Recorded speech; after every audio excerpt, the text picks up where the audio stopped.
ओम शांति। आइए सभी मिलकर सुनते हैं कहानी शबरी के पैरों की धूल। शबरी एक आदिवासी भील की पुत्री थी। देखने में बहुत साधारण पर दिल से बहुत कोमल थी। इनके पिता ने इनका विवाह निश्चित किया, लेकिन आदिवासियों की एक प्रथा थी कि किसी भी अच्छे कार्य से पहले निर्दोष जानवर की बलि दी जाती थी।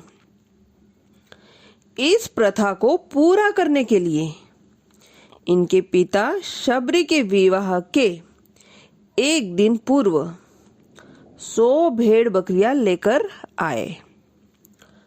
तब शबरी ने पिता से पूछा, पिताजी इतनी सारी भेड़ बकरियां क्यों लाए हैं?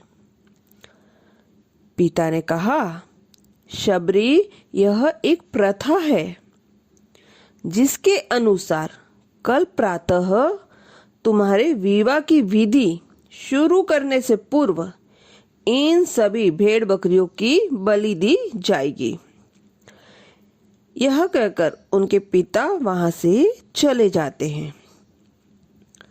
प्रथा के बारे में सुन शबरी को बहुत दुख होता है और वो पूरी रात उन भेड़ बकरियों के पास बैठी रहती है और उनसे बातें कर रही।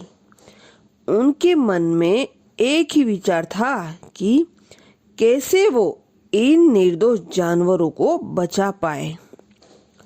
तब ही एकाएक शबरी के मन में ख्याल आता है और वो सुबह होने से पूर्व ही अपने घर से भागकर जंगल चली जाती है, जिससे वो उन निर्दोष जानवरों को बचा सके।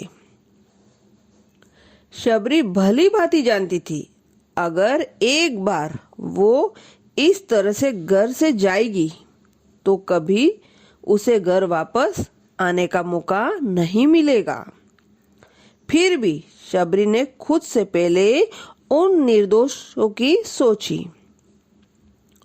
घर से निकलकर शबरी एक घने जंगल में जा पहुंची। अकेली शबरी जंगल में भटकती रही।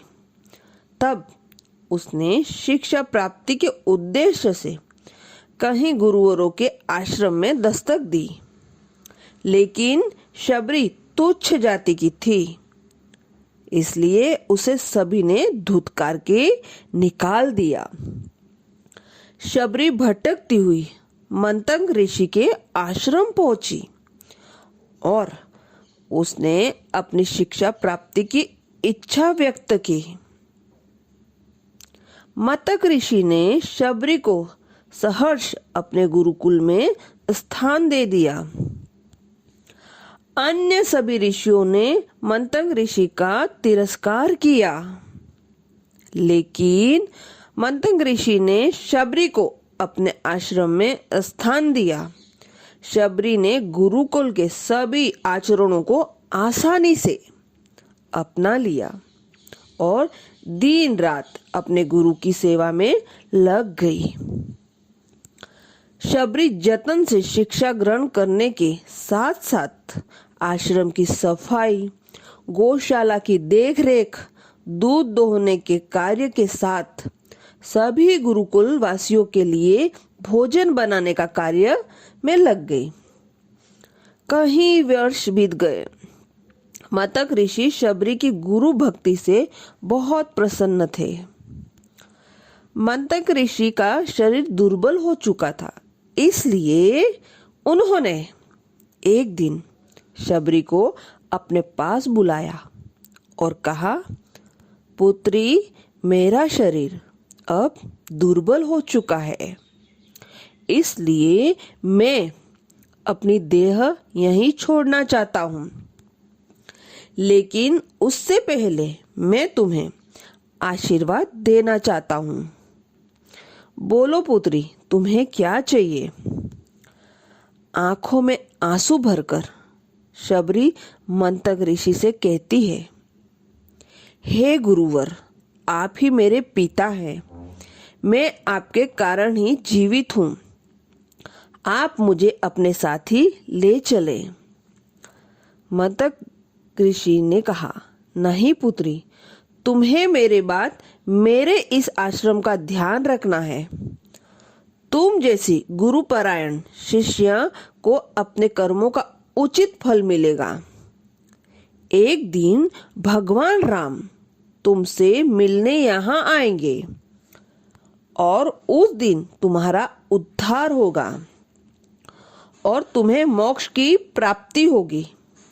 इतना कहकर मंतक ऋषि अपना देह त्याग कर समाधि ले लेते हैं।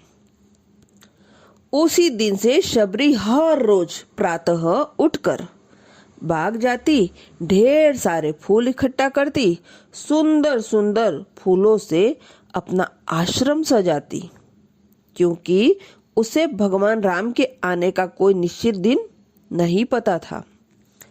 उसे केवल अपने गुरु की बात पर यकीन था, इसलिए वो रोज ही राम के इंतजार में समय बिता रही थी। वो रोजाना यही कार्य करती थी। एक दिन शबरी आश्रम के पास तालाब में जल लेने गई। वहीं पास में एक ऋषि तपस्या में लीन थे। जब उन्होंने शबरी को जल लेते देखा तो उसे अछूत कहकर उस पर एक पत्थर फेंक मारा और उसकी चोट से बहते रक्त की एक बूंद तालाब का सारा पानी रक्त में बदल गया। यह देखकर सच शबरी को बुरा भला और पापी कहकर चिल्लाने लगा। शबरी रोती हुई अपने आश्रम में चली जाती है। उसके जाने के बाद ऋषि फिर से तप करने लगा। उसने बहुत से जतन किए, लेकिन वो तालाब में भरे रक्त को जल नहीं बना पाया। उसने गंगा, यमुना, सभी पवित्र नदियों का जल डाला गया, लेकिन रक्त जल में नहीं बदला। कई वर्षों बाद जब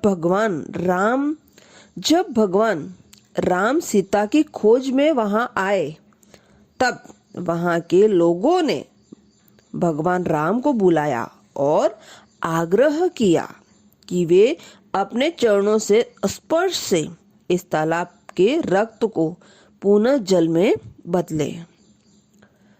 राम उनकी बात सुनकर तालाब के रक्त को चरणों से स्पर्श करते हैं, लेकिन कुछ नहीं होता। ऋषि उन्हें जो जो करने बोलते हैं वे सभी करते हैं, लेकिन रक्त जल में नहीं बदला। तब राम ऋषि से पूछते हैं, हे ऋषिवर, मुझे इस तालाब का इतिहास बताएं। तब ऋषि उन्हें शबरी और तालाब की पूरी कथा बताते हैं और कहते हैं, हे भगवान, यह जल उसी शूद्र शबरी के कारण अपवित्र हुआ है।